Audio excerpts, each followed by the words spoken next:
Okay, I've just started the recording, so welcome back, everybody. So let me just turn off the music, the background music. Okay, okay, you're back here.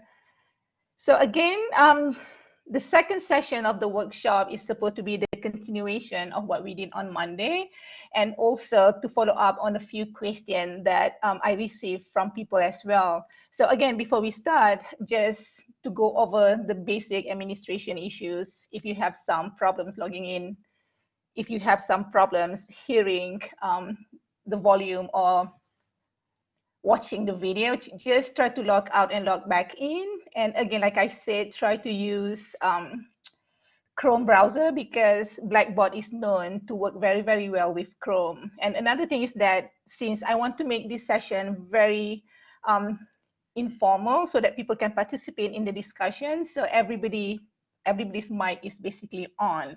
So if you're not talking, please turn your mic off so that it's not going to have any interference. And also, this webinar is being recorded, so you can always view the recording. Today's recording will be available tomorrow morning, and all the recordings for the previous events have already been uploaded on our YouTube channel. So feel free to go there and search for any videos that you want to rewatch. Okay, again, I'm just going to put the link. If you go to YouTube, you can always just search for FDC AUS, and then you're going to get to our page. So you can always just go back and review. And we have some tutorials that I have just uploaded as well. So, feel free to chat anytime.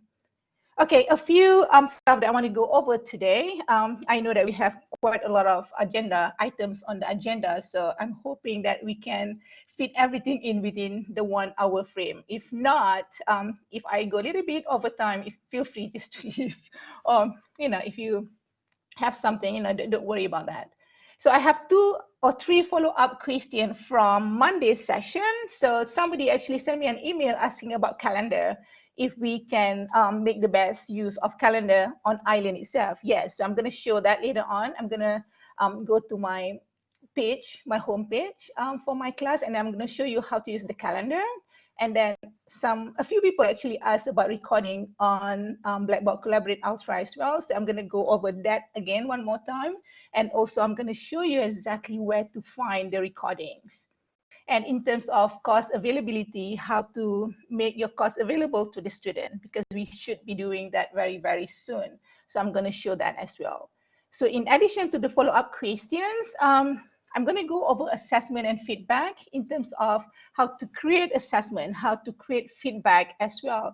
And I'm going to show examples of what I did in my courses. And then we're going to talk a little bit about collaborative e-learning. Again, I'm going to give you some examples of the activities that I have done in my classes before. But the thing is that most of the topic we will cover later on in the virtual lounge, where your colleagues also going to be talking in detail about, collaboration, about engagement. But now it is very, very specific in terms of how you do that on Blackboard. So we're going to be using some of the tools on Blackboard. So that's what I'm going to be doing today. Okay, let's just go over the follow-up question in terms of the calendar, recording, and also course ability. So what I'm going to do now, I'm going to share my screen so that you can see exactly how to do that. So let me just do that. I'm going to show my Chrome screen. Okay, let's see. Is it available? Let's see. Okay, good. Now you guys can see that, right? You can see my screen, right? Okay, good. Great. So I'm going to go to one of the courses. Maybe I'm just going to go to the new course that I'm going to have in the fall. No, it's not a good idea because I do not have any recording, but that's okay. Okay, let's go to the course that I'm going to have in the fall. Okay, so this is my home page. So first, I want to make this course available to my student. Okay, so what you can do, go to, I guess it's course tool. No, go to customization, and then you go to properties, And then you get the details about your course. And then you scroll all the way to the bottom and you see here, set availability for the course. So make the course available. Yes, I'm going to make my course available to my students now. So my students can see everything that I have in this particular course. So now the course is available. So the next question was about using calendar. So there are two different places that you can enable your calendar, okay? So the first one is you can go to the course tool, and then you can see here we have course calendar. Click on that, and then here your calendar is. You can have by days, by month, I guess this is by week, and you can have by month. And by default, if you were to set any deadlines for your course, it will appear here on the calendar. And the cool thing about this calendar as well, you can choose all the different courses that you want to share on this one calendar. So you will see everything. The student will only see whatever that is applicable for that particular class. Okay? So in this, let's say in this example, I make a calendar for institutions, so any public holidays will be shown over there, and my personal calendar, so that students know when I'm free, when I'm available if they want to meet me. And also for this particular course, I'm making it available for my MIS 201 class only. So every single thing that is related to those three items will be shown here. So if you were to look at here for my MIS 201 class, I have one deadline coming next Thursday. So it's gonna appear here on the calendar. So that is one way for you to show or view your calendar. You can go to your course and then go to the course tool, click on the course calendar. And a shortcut is if you were to go on the top hand side over here, can you guys see that? Okay, good. On the top hand side here, you click on this arrow.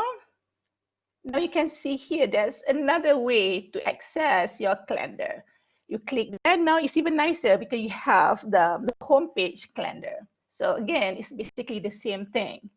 Okay, so you can see every single thing there. And if you want to share your calendar with your Google Calendar, what you can do, you can click here. Okay, you can get the external link. You can also share the link with your Google Calendar, so it will be synced. Okay, this is only for you, not for your student. So if your student want to do that, they have to do that on their end. Otherwise, they have to log in and they see everything that is only applicable to them. Okay, so that is about the calendar. And the second question, I guess, was about the recording. So I'm going to go here to Blackboard Collaborate. So if I were to go to Blackboard Collaborate, you're going to see that I do not have any session yet for this particular class. So I'm just going to go to the public room, the course public room.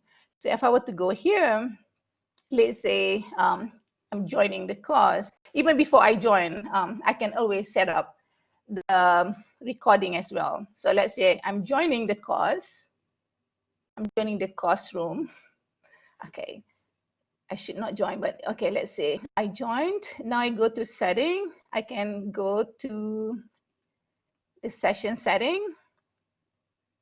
So, okay.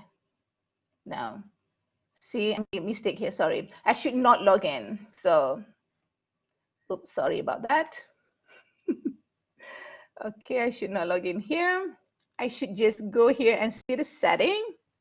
Okay, yes. This is what happened, right, when you do things live. Go to the recording. You can allow recording for the downloading if you want your student to be able to download your recordings. But like I said on Monday, I do not prefer my students to download the recordings. So I disable this. So once you disable, nobody can actually download the videos or the recording, including you. So let's say in the middle of the night, if you want to download any of your recordings, you have to come back here and click allow recording. Then you can download your recording. Then you come back here and check again, then, you know, the whole setting. Okay, so I'm just gonna discard the changes. So that is how you set the setting for download or not. And then if you go here to the menu, you can see that this is where you find the recordings. So usually the recording is going to take, the recording is going to take a while, okay, usually for you to be able to download or to even view the recording. So it's going to take usually around 10 to 15 minutes. So you're not going to get immediately the recording of your session, okay? All right, so I'm going to go back here. I'm going to stop the sharing. So that was the follow-up question that I received by email from some people from last week. No, sorry, from last session. Okay, now let's go back. Sorry, let's go back to the next item on the agenda. Okay. Okay, what do I have here? Okay, let's go back. Okay, so the next one that we want to talk about is assessment and feedback. Okay, so in terms of assessment, this is basically how you create tests, surveys, or even polls, and assignment as well. So there are a few different things that you need to know when you create exams or tests. So the first one is that you do not want to create tests directly from the test option. You want to make sure that you go to the pool where you can create a set of questions as a test bank. So you're going to have a collection of all the different questions that you're going to create for your particular course so that you can easily share those questions in different sections or with your colleague as well. And it's much easier for you to control the pool of questions that you have. So try to do that directly to the question bank. I'm going to show you how to do that if you have yet to try that. And then organize your question as well based on certain categories. So it's easier for you to know. So you can organize based on the chapters of the course. You can organize based on the difficulty level of the question as well. And then when you want to add the question to the test, do not add one by one because that's going to be very time consuming. Okay, so I'm going to show you how to do that. And the one thing about adding and creating tests using Blackboard is it gives us the ability to differentiate the level of the question. It's so much easier. So when we create the questions for the test or the exam, we can easily identify which are the easy questions, which are the medium and the hard question. That is one thing. The second thing that I like a lot about using this feature on Blackboard is the fact that you can see the quality of the question that you create. In the sense, you can look at the discrimination factor of each of the question. So you know that if somehow the question is not very appropriate for the level for the student, you can easily change the question later on. So I'm going to show you how to do that as well. So let's go to the screen. I'm going to go back to the screen and I'm going to share you my screen. So you're going to be able to see some of the questions that I have used in my course in spring 2020. Okay, so let's go here. I'm going to go and take you to how to create pools of questions for your test. Okay, so I'm going to bring you to the course that I had in spring 2020. So here, when you go to your home page, where exactly do you go to find the place to create the pool? Is you go down all the way and then you're going to see the course tool. Okay, go to the course tool, click on that, scroll all the way down, you're going to see tests, surveys, and pools. Click on that. Now you can see that you can create tests, you can create surveys, you can create pools. If you want to create tests, meaning to say you just want to create a ready-made test for you so that you can keep on reusing the test. But the point here is that if you create tests, it's going to be a one single test. But if you create pools, this is where you create a test bank, okay, that you can easily just reuse any question from the test bank. If you create a test, you cannot do that. You can reuse the test, but not the question within the test itself. So if I were to go to pools, you can see that I have a lot of different pools that I created in my course in the spring. So you can see, I mean, different types of question that I have created before. So if you were to look at here, these are some of the examples that I have. So the test exam that I created for my students. So that is why the number of questions are not that many. It's just the test, the sample question. But if you were to go to the second page, you can see that I've created many different pools of questions that I can use for different quizzes and for different levels of difficulty as well. So let's say, for example, if you were to look here at Q4, which is quiz number 4, you can see here I arranged the question based on difficulty level of the question. So I have easy, medium, and analytical here is the hard question. So you can see the number of questions that I have in that pool for quiz number 4. Okay. And you can also see down here for quiz number 4, I have specific question for specific topic because I want to make sure that this particular topic will be asked in this particular quiz. Okay. So if I were to go here, so you can see, sorry, if I were to go to quiz 4 here, so I can look at edit. So you can see I have basically here 3 different questions based on the same topic. So if I were to view here, the first one, what is it about?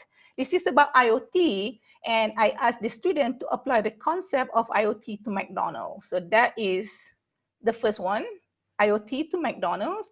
And if I were to go to the second one, you can see that same thing, define IoT, but now they have to apply the concept to Starbucks.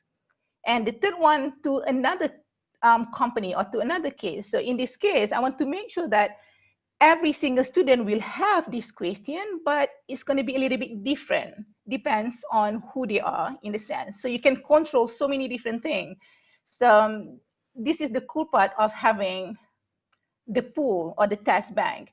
And you can also see here, I also have different types of question. I have MCQs, I have true and false, I have short answers. So you can do so many different kind of combinations of pools. So let's say, for example, if I want to create a new pool, just to show you exactly what you can do. So I'm going to create one I call workshop 2. Okay, and then I click submit. So now you can see that I have a fresh pool of test bank or test question. Now I can start creating questions. Okay, and I can create so many different types of questions, essays, matching, multiple choice, short answers, true, false, fill in the blank. You can see so many different variations of the types of exam that you can do. You can also upload questions from, if you already have a text file, you can easily just upload that. The thing is that with text file, it has to be very, very specific to the format of the exam from Blackboard itself. So I find it to be very complex. So I usually do not use upload. I just do it myself. So you can copy and paste. That's easier. So you can do so many different things. You can also find questions. You can reuse some question as well. So this is for the pool. So now I want to show you if you already finished with all the pools. So what do you do with the question that you have created? So if you remember, let's go to the test. Now I want to show you quiz number 4 because I showed you the different pools of question that I have created for quiz number 4. So this is quiz number 4 for the 11 o'clock session of my class. So I'm going to go there. I'm going to show you exactly what I have done for this particular quiz.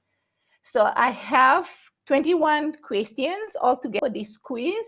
Total point for the 21 question is 23 points. Okay, so last semester I had 39 students for this particular session. So you can see that there are 39 items for that. Now you can see that I have a few different blocks that I've created. So I'm going to show you how to do blocks as well. So blocks is good because this is where you specify the different types of question that you want to have. So let's say for here, for random block 1, I'm taking that from Q4 P1. So in this case, I'm looking at the easy pool questions. So I have 8 easy pool questions for multiple choice. I'm taking 4 of them randomly. So every time the student log in for the quiz, they get randomly different question. Okay. You go to the second block, you see that now I'm looking at true and false. Again, it's easy. So another 4 easy question from true and false. The next block, I started to choose medium level of difficulty, multiple choice. And then the next block, I'm choosing something that is a little bit more analytical, a little bit more difficult. So I can just easily just create so many different combinations of the question as well. And the cool thing about this is that it is so random. Different students definitely going to get different questions. Okay. So the more questions you have, the more randomized it's going to be. So this is the cool stuff about using the pool. Okay, so now I'm going to show you, see, if I were to build a test, if I have yet to have a test, so now I want to build a test for workshop 2. Okay, so I can do that. I can create the description. So now I have workshop 2.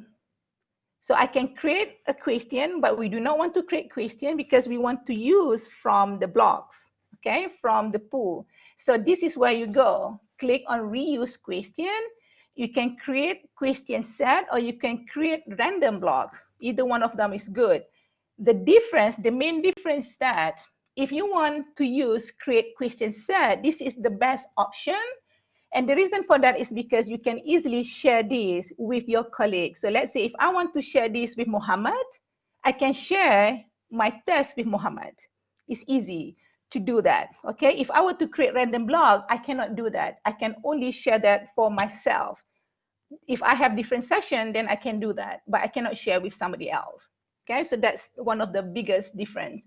So I can create the question set. Now you can see that I can choose from the pools that I have already created. So I can choose based on the pools, or I can choose based on the question type. So let's say now I just want to create an exam that is consistent of only multiple choice.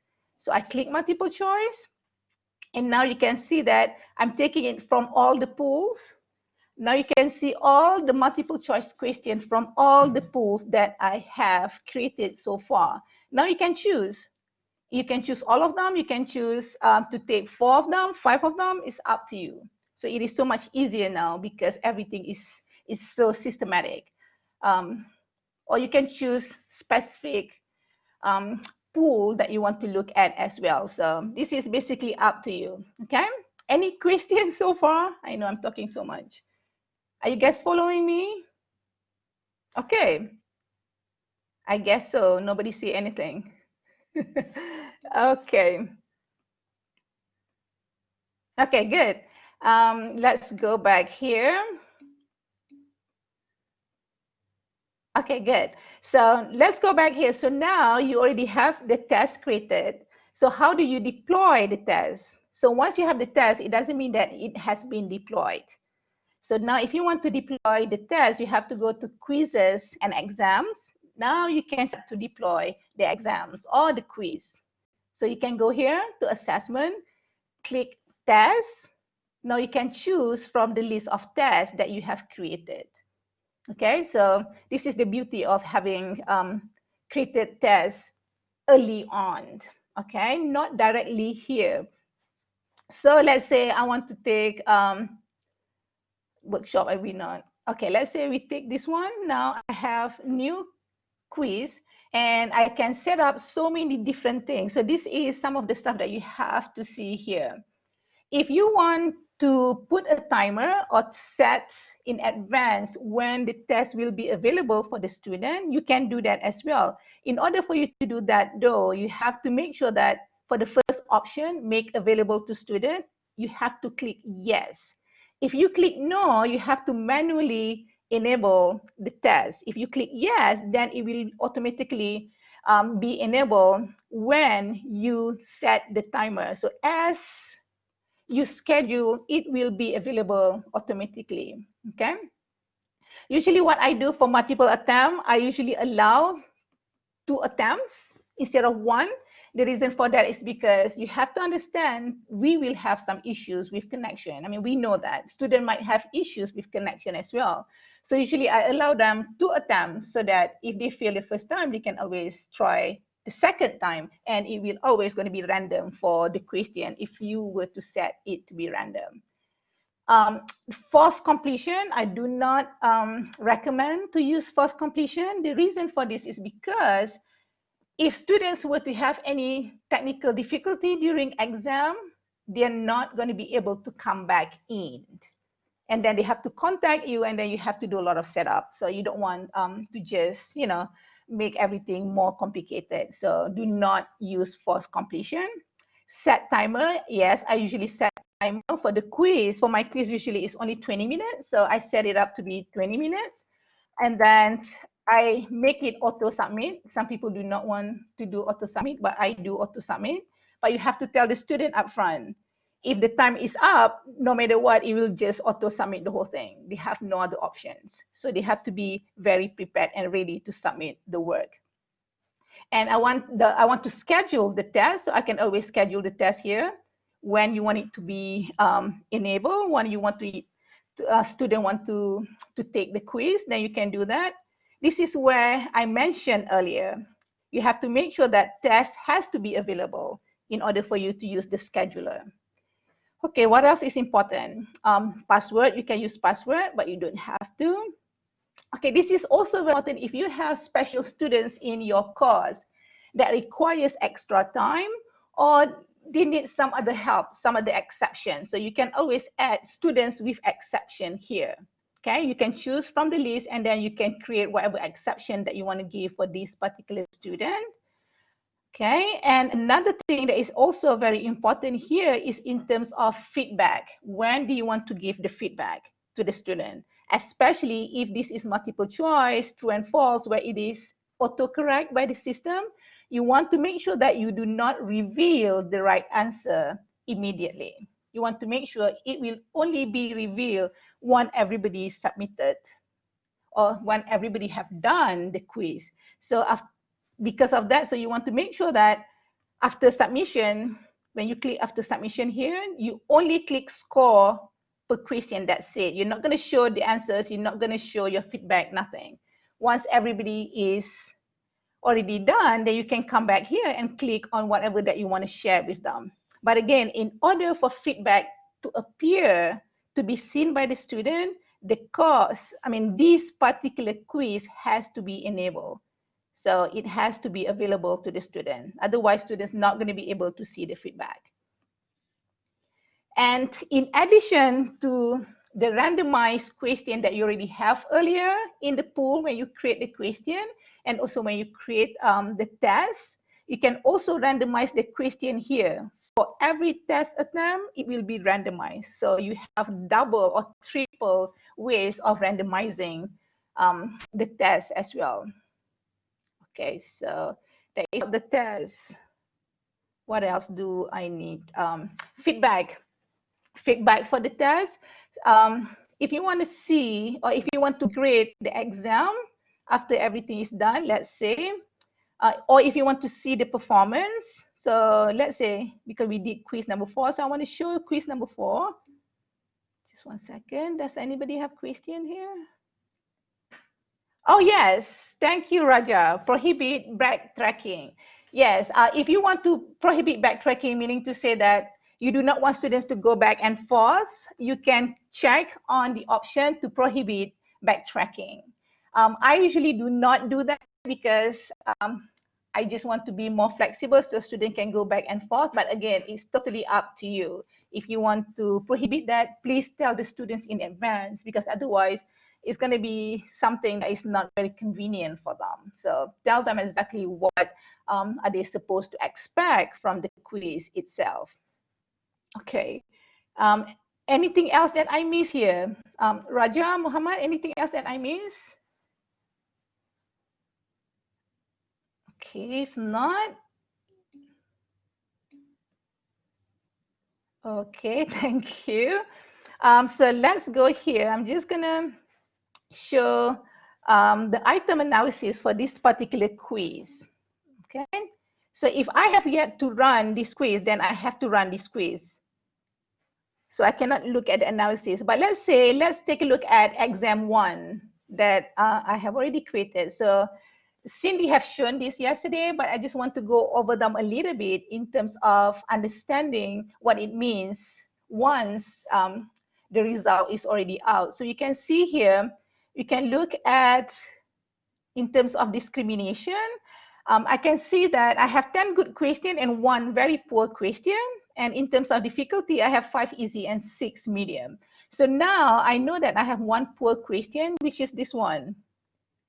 So this is a very poor question. Why is it very poor? Because most of the students got it wrong. And I guess it's kind of a little bit misleading in the way that I form or the language that I use for this particular question is a little bit confusing.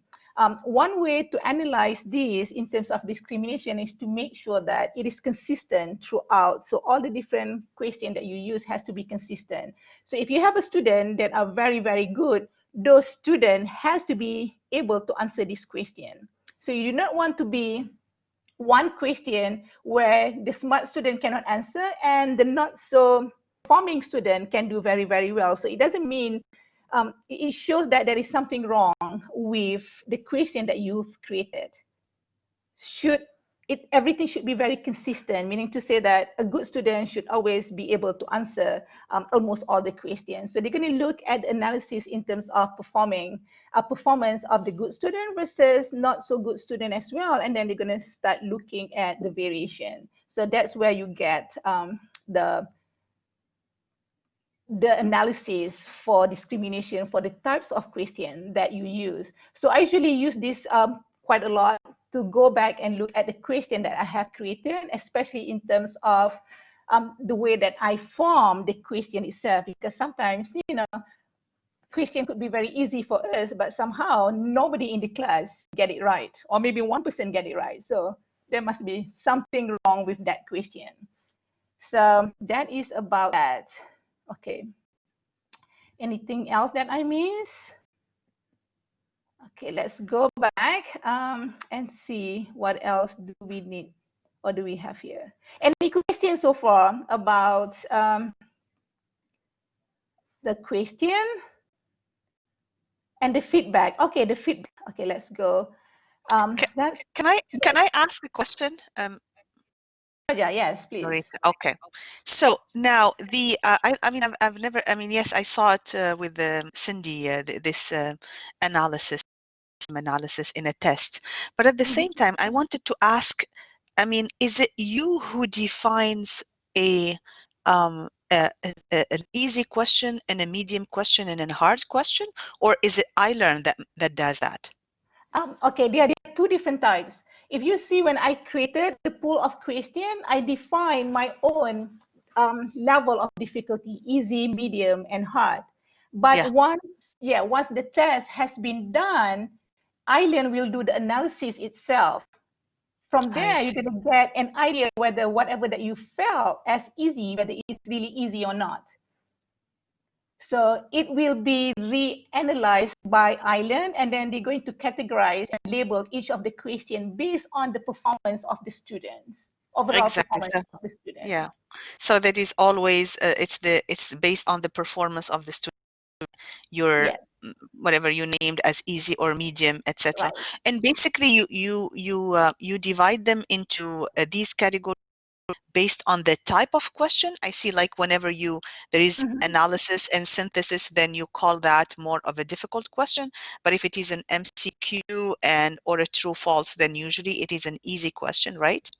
Not really the type of question. I mean, it's just so happened, I guess, when I showed that. Sometimes my multiple choice question can be very, very difficult as well.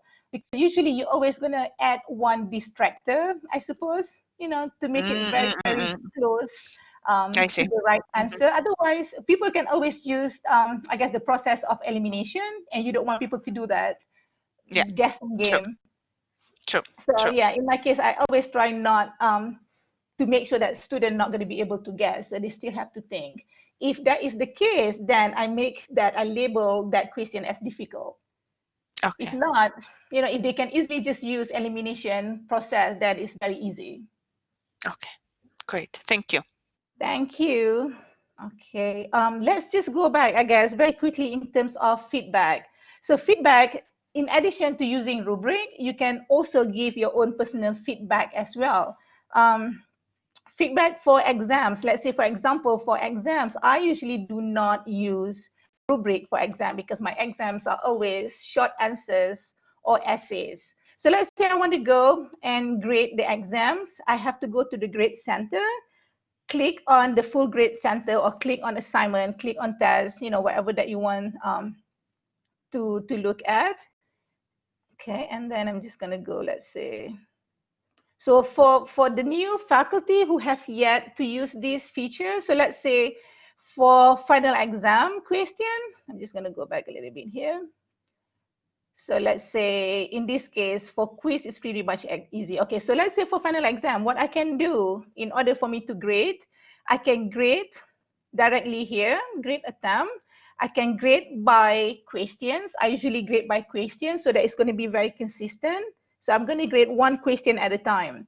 And when I do this as well, I usually try to hide the student's name. I mean, I guess this is just we as a human. Sometimes we know our student very, very well, and we can easily have a little bit of bias.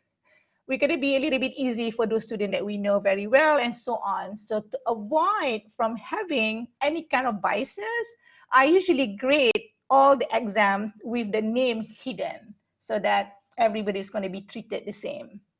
So you can always do that. And you can do item analysis here as well. And let's say I want to grade by question.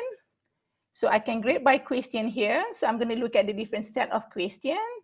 And then I can, let's say for the first question here, if I click. So yeah, so I can give feedback. So this is the question. I can give feedback for this particular question for this particular student, and I can put the score as well. So I can do this, and then when it's done, I can just go to the next question. Okay, is there any question over there? Okay, let me just go back. Sorry, I have to go back. Yes, I mean, at least for me, because I guess we are all humans. Sometimes we have our favorites to avoid that. So yeah. So that's the only reason that I usually hit the name. Okay, so let's go back to the question. Other types of feedback that I do usually, if you have assignments, another types of assessment, right, is assignment. Usually assignment is pretty nice because you can just, let's say I create an assignment here, go to assessment, create assignment. Now you can attach any types of files that you want to attach to this particular assignments. And then you can set the due date, you set the points. And then the one thing that is very, very important, especially for the new faculty and also for some faculty who haven't been using plagiarism detection or plagiarism tools very often. If you create an assignment, especially for essays or short answers, case studies, when you create the question itself, the assignment itself, you have to make sure that you go here to submission details, okay? And then check for submission plagiarism.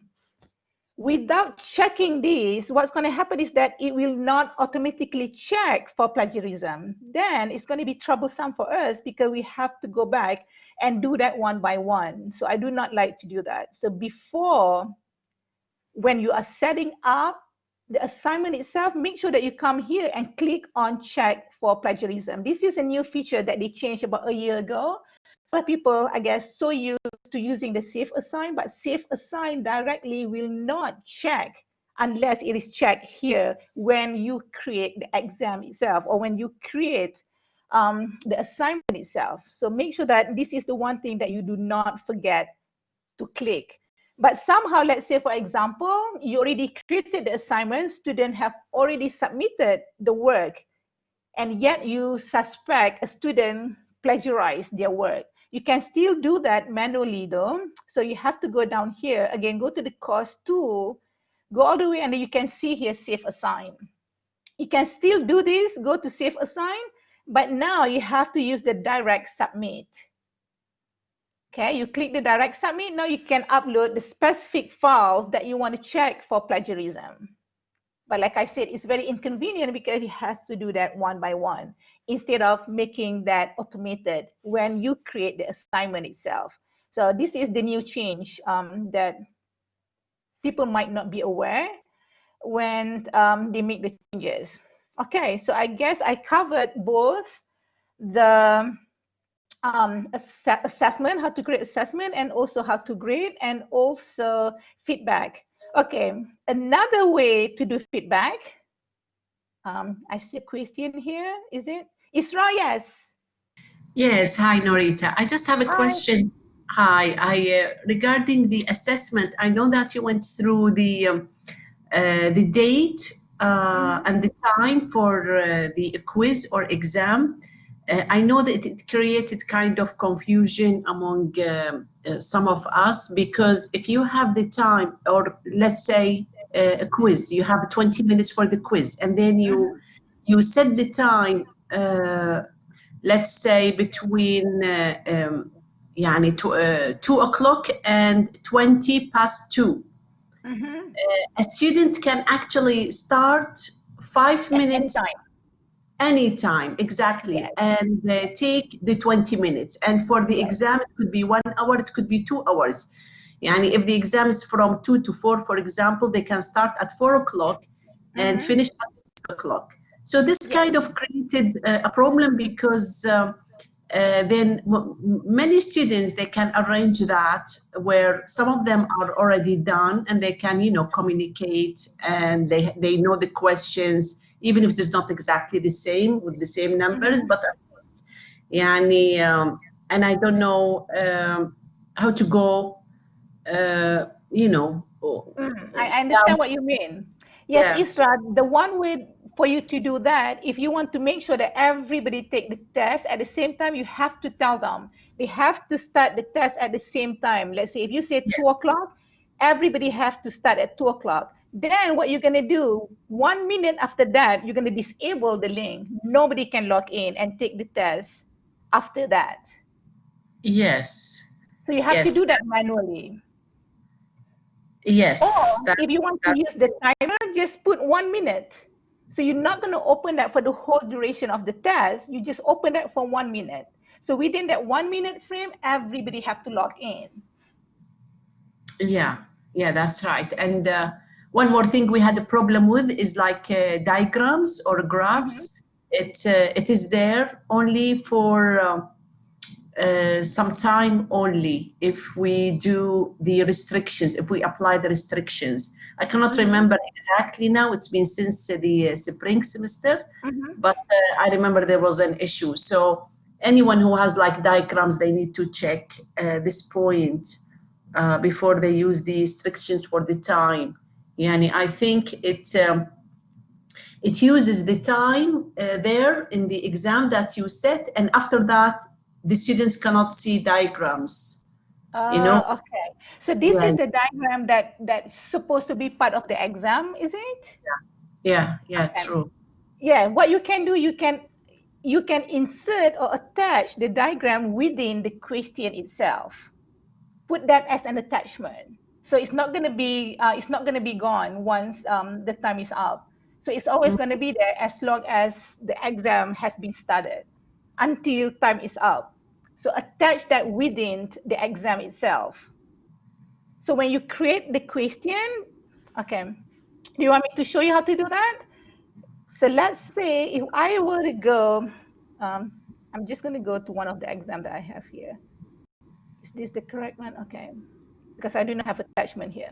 So let me just go back to the course that I showed you guys earlier. Let's go to quizzes and exam. So let's say for the final exam here, I'm just going to go to edit the test option. So you can see that here, when you click, oh, not this one, sorry, not the test option, edit the test. So I'm going to edit the test. Okay. So when I go here, so for every specific question here, because I'm using the test set, right? So let's go to the set. So let's go to this question. Edit. Okay. So here, let's say for this particular question, if I want to attach the diagram, I can do that by using, where is the attachment here? Hang on. I do not see the symbol for attachment. It should be, okay, I can do a mash up. I can, okay, if you want to add a video, you can add a video. If you want to add a YouTube link, you can do that as well from here. But now I'm looking at attachment. Where is the attachment? I can't see. You should be Oh, able it's to, not. Yeah, it's not yeah, highlighted. Yeah. yeah. I mean, okay, maybe because, okay, So, let's see here. Okay, here. yeah, yeah. Mm. Okay, I know why it cannot be done here because I already used the pool, so I have to go back to the setting in the pool. But here, It's let's say for this specific question, I can still do that. I can click the attachment. Now I yeah, can insert the diagram. So every single question every single student who received this question will be able to see that diagram, and the diagram will stay there forever. yeah. Okay. Yeah. So Thank you you. have to go, yeah, you have to do that for each individual question, not to the set. I'm sorry. Yeah, yeah. Thanks. Okay. I hope I answer your question, Isra. Yeah, yeah, yeah. Thank you. Thank you. Any other questions about that? Okay. Another thing that I want to show you, let's say, let's go back. I want to show you in terms of giving feedback. So like I said, you can use rubric for feedback, or you can make your own feedback as well. So I'm going to show you an example for the discussion board that I had for my class. So let's say for this one. So I put a set of questions. I asked them to watch a movie. I asked them to read a case, and then they have to discuss over here. So I can grade the discussion forum because this is graded. So let's say here I'm using rubric. So if I were to click grade, I already created the rubric. So I can click on the rubric that I have used, and I can show the description of the rubric. Then I can just standardize the feedback and the grading that I score for each of the students. So this is one way to give the feedback. Use the rubric, it's more consistent. In addition to the rubric, what I usually do, especially for the discussion board, let me just go back to the discussion board, is to give very, very specific feedback as well for every one of them. And I also give one generic feedback for everybody. So we have the specific feedback just now for each individual student. In addition to that, I give a generic, a common feedback for everybody. So I just post the overall feedback for everybody's performance. So they know exactly in the sense what they did right, what they did wrong overall. Okay. So that is one way for you to give feedback. Another example of feedback that I did in my class. Okay, so I'm going to show you. I mean, there are many different types of feedback that you can give, obviously. Sometimes you want to give a very, very serious feedback for assignment that you grade. But sometimes you just do a lot of exercises in the class, fun activities in the class. It doesn't really need to be very serious feedback. So I'm going to show you one example that I did with my student last semester. This is during, hang on just one, okay, this is during summer, oops, last semester. So this is one of the icebreaker activity that I did with my student in the class. And the activities that I did was I gave them a goodie bag, a virtual goodie bag. And in this goodie bag, there are a set of items, like 6 different items. And then as a group, I randomly assigned them to a group using the breakout groups feature on Blackboard Collaborate Ultra. And then from here, I asked them to get together and then create a skit. So I recorded, obviously, I recorded every session. So I recorded all the skit. I gave them my feedback, but I told them this is going to be an additional bonus point that I'm going to give to them, like 1 point to the group that did the best job. So what I did, I mean, this is one of the, I guess, the most enjoyable activities that we did in the class, and students loved the feedback that I gave them. Why? I'm going to share with you the reason why they really, really love this feedback that I gave them. Remember, sometimes you just want to make sure that you are so approachable. They know who you are, so they can open up to you as well. So I'm going to show you exactly what I did in terms of the feedback that I gave for that particular assignment. So I'm going to show you this. Okay. I hope you're going to be able to see it. Just 1 second. Okay. Now you can see it. So this is the feedback that I have created for that particular assignment. Hello, Anna, it's me, Ari, and this is my friend. Hello, Anna, it's me, Mira, and I'm going to be helping Ari here judge this cake. Yes, of course, all of them were so good. Mashallah, they were all very good, but we had to pick only one winner. Yes, and who was the winner, by the way? It was group number 3. Why did we choose group number 3? Because their skit actually made sense, and they included all the items needed, and they continued one another. Yes, and they didn't summarize it all over again. They were very creative and very descriptive. That's why we chose you group number 3. Congratulations! Mabruk. And one more thing, we would like to say, we would like to wish you the best on your exams. Good luck. Bye. Okay. So that is, yeah, based on the feedback that I've received from my students, they love the informal feedback that I shared with them. And the reason for that, because they get to know me better to some extent, I suppose. So from time to time, you might want to give that kind of feedback instead of just very serious feedback. Okay, thank you. I'm glad that you found it okay. Okay, let's just go over the next. I'm just looking at the time. We're almost running out of time. Um, so in terms of collaborative, in terms of engagement, I guess there are so many different ways that we can engage with the students, obviously. And you can use so many different tools that we have on Blackboard. And the one thing that I guess that I realize is that I like to talk. So now when we are online, I try to talk less. I try to listen more. And one more thing is that I try to smile a lot more because the thing is that you do not see students face to face. It is so difficult because some of them do not even want to turn on their cameras. So you can't really see the body cues. You can't really see what they're thinking. When you ask them questions, sometimes they do not even respond. So what do you do? In the classroom, it's easier, but online, what do you do? So from time to time, I want to make sure that they are still with me. So I kept calling them. I asked them questions. I tried to make jokes. I used the poll features, and I tried to do so many different things to make sure that they are more engaged. But the thing is that when you do something like that, it's always going to take more time from your class time. So you have to really try to balance it out.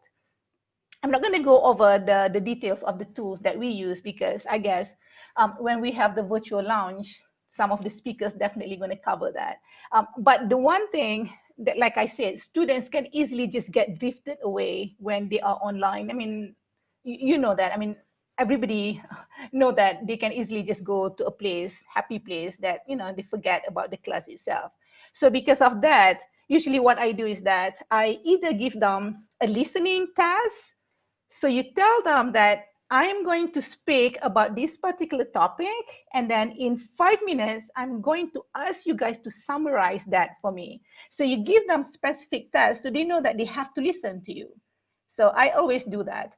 Another thing that I do is that I do a quick poll, and somehow I guess some of you can also chip in here.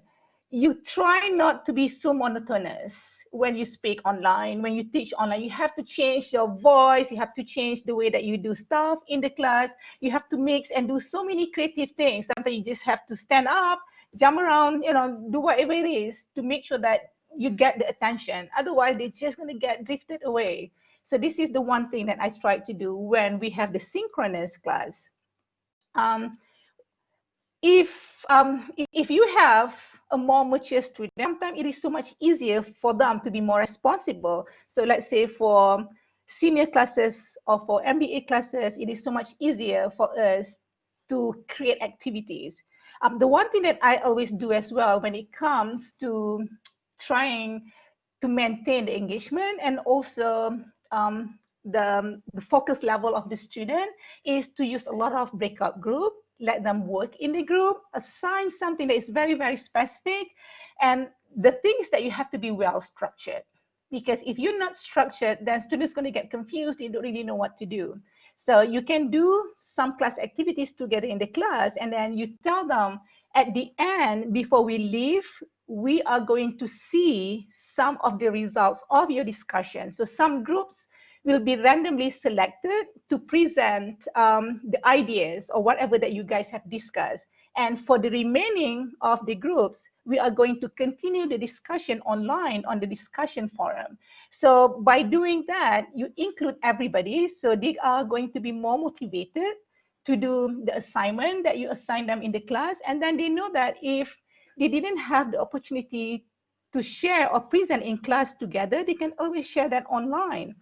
So I'm going to show you one example of a very, very creative presentation made by the students. So we did this in class. So remember, this is done in class, and look at the quality of the assignment, the presentation that they presented to me, because you have to make sure that you give the expectation to them. So when they expect them to do something very, very well, you'll be surprised by the level of commitment that they gave. So I'm going to share you this. Let me share you this video, and then we're just going to wrap up, and I'm going to open up if you have more questions.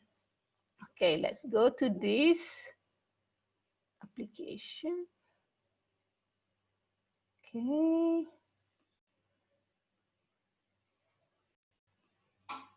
I'm sharing that, right? Is it shown? Okay.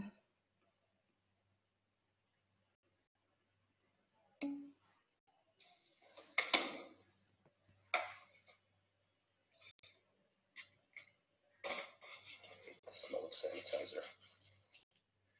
So, the Percy Jackson books were probably my favorite when I was younger, especially the first one, because it left such a strong impression on me. And I've always found myself as someone who's loved, the idea of Greek mythology. And, the book itself just filled with a lot of intrigue, a lot of mystery. And, for someone who was, 15, 14, 15, 16, like that was a book that was just, to me, it was phenomenal.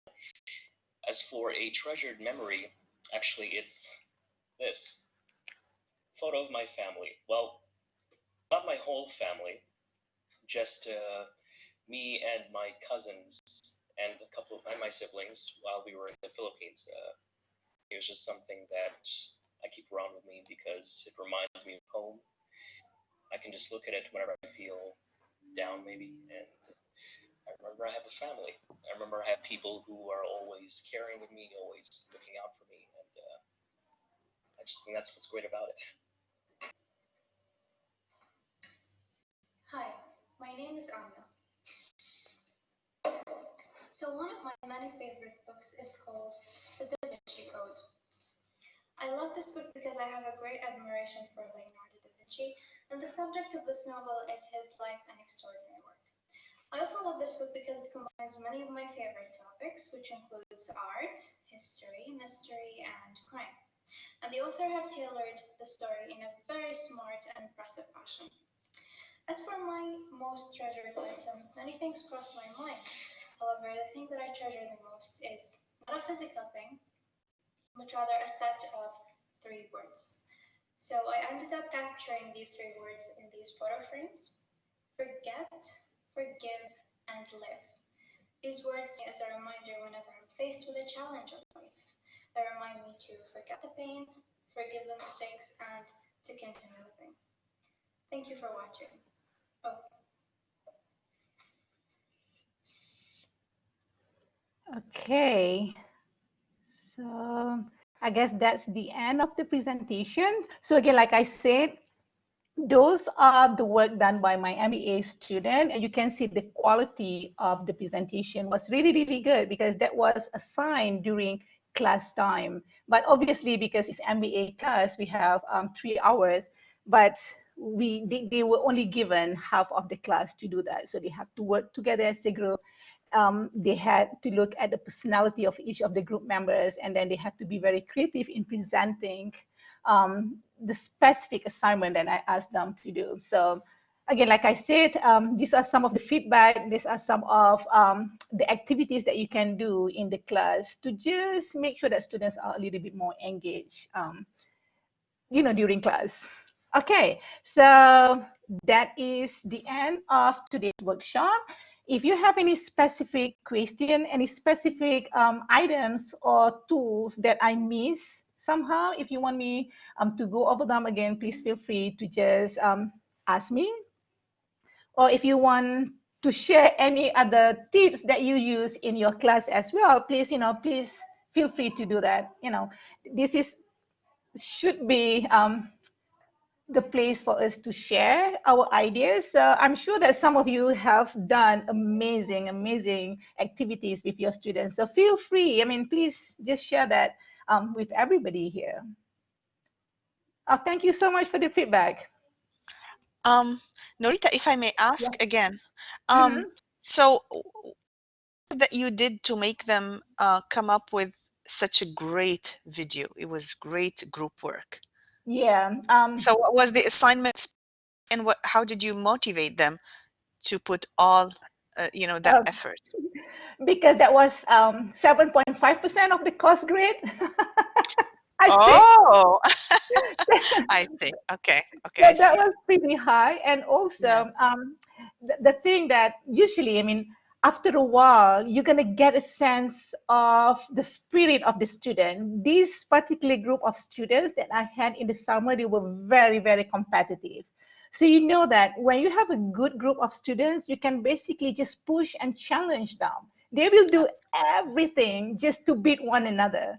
So absolutely. that was a very, very good class that I had that semester. So we had a lot of activities like role play. I can easily share next time with you the kind of work that they produce for this course is amazing. Um, but again, because the course is about managerial decision analysis, so it's about decision making. So I can be very creative with the assignment because it's about making a decision. I For see. some classes, I don't think it's that easy. So it depends. Absolutely. Yeah. Yeah, it really depends. But Yeah. Thank for you. me, That was it's great. always because of the student. The students, if they're motivated, you get motivated. But yeah, Absolutely. Absolutely. Thank you. sure. Isra? Yes, it is always worrying for us for online lecturing because, as you said, we need to engage them.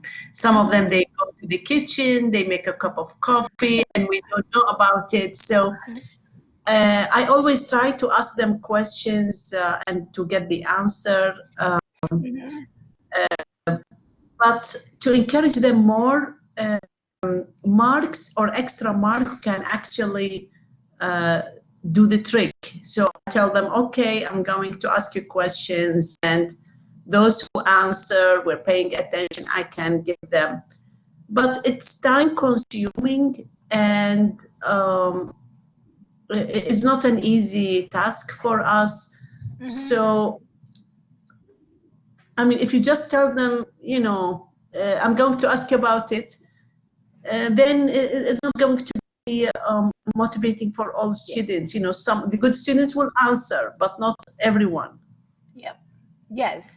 Yes. That's very true. So the one thing, you should use a combination of the discussion board, asynchronous and also synchronous discussion, because in the classroom there will always be very specific group of students who are going to be very active, always going to be willing to participate in the class discussion. So to Yeah. compensate for students who are a little bit shy, then I created the discussion forum just for them, in the sense to make sure that they are not going to be left behind. So I guess the trick or the difficulty in the discussion board, sometimes it becomes a platform where students just trying to compete with one another. So it is not really a place where they just put their opinion, but it becomes a place where people just want to compete who write the longest. So you have to be very careful when you use the discussion board. So try to create an environment where it is a little bit healthy, or maybe pick or assign different topic to different group of students. So it's not going to be repetitive. Otherwise, people are not going to be encouraged to participate in the group discussion. Yeah. Another thing that we can do, I guess we should try to do this more often. I mean, I didn't do this a lot in the past, but I'm thinking of trying to do this in the fall. So maybe we can combine, I mean, the method of flipped classroom might work, but you Yeah. have to be very careful with the flipped classroom method, to make sure that people or students keep track with the assignment. So we have to assign them a specific readings, assign them a specific recordings. So you give some lectures, recorded lectures, and then you come to class just for discussion, just for having some exercises. Otherwise, we're going to be spending so much time in the class, we're not going to have time to lecture. So try to use combination of synchronous and synchronous, I guess, a method as well. So like I said, I have yet to try that. So maybe Okay. some of you have tried that. Well, maybe I can ask you later about dividing the classroom into groups, because Yeah. I used to do that in the classroom, but not Mhm. online. Sure. Uh, yeah, I Yeah. think maybe Sure, it we worked. can do that. Yeah. You can divide the group on Blackboard Collaborate Ultra. You can also divide the group on Island itself, on the basic Blackboard. So encourage them to use wikis, encourage them to use blog and stuff like that. So you can get involved as well. So yeah, that, I mean, it's going to take a lot more time, obviously. I mean, I'm not denying the fact that it is very time consuming. Yeah, yeah. Okay, thank you. Thank you. I guess Muhammad, if Muhammad is still here, Muhammad used the method again. Okay, Muhammad already left. He used the method of what he called cold calling. So he's going to create a tutorial on that later on. But yeah, there is another method that you can use as well. Like I said, every 4 or 5 minutes, you can just randomly call a name to avoid the same person from answering the question, from participating. So you can always just randomly call the student's name. Yeah, yeah, Norita, that's what I used to do. Like randomly, I Okay. choose names from the list and call, and some of them they are not there. I mean, sometimes it happens, and Mhm. then they come running quickly because um, they communicate, and Yeah. one tells the other. But Yeah. what I'm saying is that after that, I try to give uh, some extra, maybe half mark or something. But that was time consuming. It Yes. wasn't an easy. Yeah, yeah, yeah. Yes. Yeah. I mean, I totally agree with you. I mean, online classes is very time consuming. So maybe, like I said, using some asynchronous recorded Mm, lecture might help, but it can be very, very boring if we just constantly doing that. So we have to really find a good mix of yeah, synchronous and asynchronous teaching. I have a yeah, question here. Somebody sent a question about how exactly do we check the identity of students before or during the test to make sure that they are the ones answering, not someone else. Yes, this is always a debate. I guess everybody wants to know that. How exactly do you know? You can't unless you let them use the camera, ask them to turn on the camera. And we have a specific application that we call Blackboard Collaborate Monitor, where we use artificial intelligence to monitor the whole environment of the student room. So before they take the quiz or the exam, they have to scan the entire room that they are in. And then they have to make sure that they cannot really move so much. They have to look at the cameras. If they were looking down, the cameras is going to warn them, and then we're going to get the red flag. So that is one way, but the camera has to be on. So I know that students are not very happy about this because it's kind of the invasion of privacy, but the ministry actually approved this method. So if you want to use this method to make sure that this is the exact student, the real student in your class that's taking the test, then you have that option. Okay? So you can always do that. The one thing, let's say in my class, I use a lot of short answers and also essay. It's very difficult to know if they actually write that or they ask somebody else to write for them. So like I said earlier, I guess on Monday, what you can do, you can try to do some sample writing from the students. I usually do that for the first week. I will have an in-class assignment where they have to write. And then they send it to us, and then we kind of get a sense of their writing style. And if suddenly the writing changed to be like really, really not their level, then you know. It happened in my class in the spring semester. One of my students, I know her writing style, and suddenly during the final exam, it's short answers, case-based. I started to suspect that this is not her work because the words that she used is just not her words. I mean, suddenly everything becomes so fancy. So you can kind of get the feeling that this is not her work. And then, yeah, it turned out it was not her work. So, yeah, she got charged for um, academic integrity violation. But again, it's not easy to know exactly if that is the real student taking the exam. I'm not sure if anybody have any thoughts on that.